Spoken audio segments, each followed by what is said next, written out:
Hey guys, my name is Gomez, and in this tutorial I'll be talking about tuples in Python.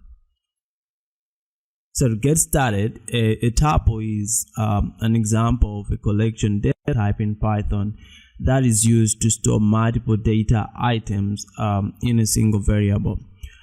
A good example of a collection data type would be a list or a dictionary. So some properties of a tuple include that a tuple is an ordered data type. So basically what that means is that it has a defined order and that the order will not change once you've created the tuple. Another thing is that a tuple is unchangeable. So once you've created your tuple, you cannot change the values, or you cannot edit the values of the tuple. Another thing is that when we are creating a tuple, we use round brackets. If you remember, when creating a list, we use square brackets, and when creating a dictionary, we use curly brackets. But when creating a tuple, we use those round brackets, also called parentheses. So a tuple also allows duplicate values, and a tuple items are indexed. So to create a tuple, all you have to do is, first of all, to start with the tuple name, equal sign, and followed by the tuple. So this tuple has 5 items, and you can see the items are lapped around with the round brackets. So that's how we create a tuple. And if we print that tuple, you see that gives us the same tuple on the screen. The most common question that a lot of people ask is, how can we create it with one item? And the most intuitive way to create a tuple with one item is to lap that one item in round brackets. But this does not work. For example, if we print this, you see that it says we print the fruit first, and it says it's apple, which is great. But it says the class is string. So basically this has resolved to a string, not a tuple. So to create a tuple with a single item, what to do is the same single item, but you just have to follow it with a comma. Let me just say a comma. So you just follow it with a comma, and if we print this, you see that it is printed as a tuple, and it says class tuple. So let's talk about tuple items and data types. So you can create a tuple with different data types. The values can be of different data types.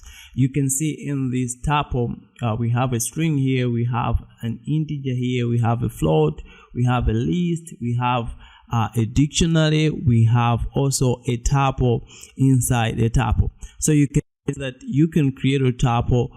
You can create your tuple with different data types or values of different data types. So if I print this, you can see that it prints the tuple, and it also says class tuple, but the tuple has items or elements inside it of different data types.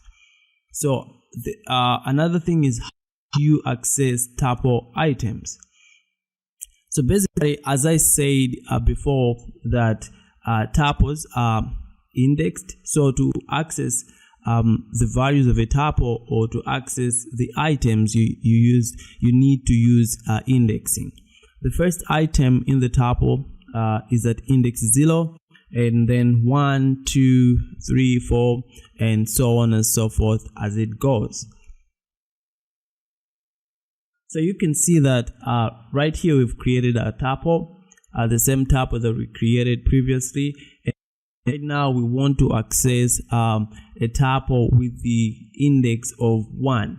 So as I said, it starts at index 0. So basically apple is at index 0 and banana is at index 1. And if I print this, we have to expect to get the value banana, and right there it's working. So there is also what we call reverse indexing. Therefore, like in reverse indexing, the last element of the tuple is at -1, and it decreases as it goes to the left side. So we have -1, -2, -3, -4, and -5. So that's another way you can access your tuples. You can use this reverse indexing, which uses negative numbers. So right now we have the same tuple, but we want to access the item with the index -1. And as you've guessed, or as you know, negative is the very first element. So it's -1, -2, -3, -4, -5. So we have to get Chiri. So you can see that right now we have the value that we expected. So another thing about indexing is what we call range indexing.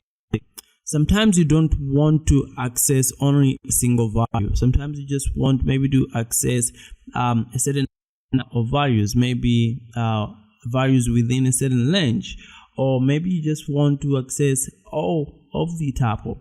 You can achieve that using range indexing.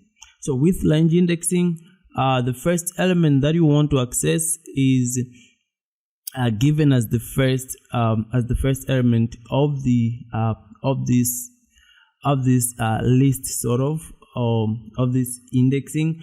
So 0 basically is the starting point, and we use the colon, and then followed by the ending item. So basically what happens here, we have provided 2, but what happens is it ends an element before the element that you've specified. So basically with this example, it will start from 0, which is apple, and then number 1 is banana, and then we have chili here, but it will end at number 1 because it excludes the last value that we've provided. So in this case, you have 0 colon 2, and it only takes from 0 to banana because it has to exclude the last element. And then if we use only a colon, all we are saying is I want the whole tuple. So this is what we get. We get the whole tuple. Another thing that you have to know about tuples is unpacking tuples, and what basically that means is the values that we've created of the tuple can be accessed as single values. So basically here we can see we have a tuple with 3 items, and we can get those individual items and assign them to variables in this way. So we have this tuple, and we have created these variables, name, age, and height, and we are it's called unpacking. Some people would just call it destructuring. So we are just saying, okay, first value to name, and I've assigned the second value to age, assign the third value to height. So basically we are providing the values or the variables that are equal to the number of the items that we have in the tuple. So if we print name, we get Joe, and then if we print age, we get 27. If we print height, we get 17. So this is the end result. Another last thing that we're going to look at is tuple methods, and we have 2 main methods that we're going to discuss in this video. The first one is count, and what count does is it returns the number of items a specific value has occurred in the tuple. So for example, we have this tuple called numbers, and we are saying numbers.count, and we have provided the value. You can see it is the number of times a specific value occurs in the tuple. So we are asking how many times does this value occur in the tuple. So you will see that the first value it occurs, it's here, and then the second time or the last time it's at the very end. So our expected value will be 2. Another method that is very important is index. So it says it searches the tuple for a specified value and returns the position of where it was found. So basically, we are the same tuple. What we want to do is to print the index of 8.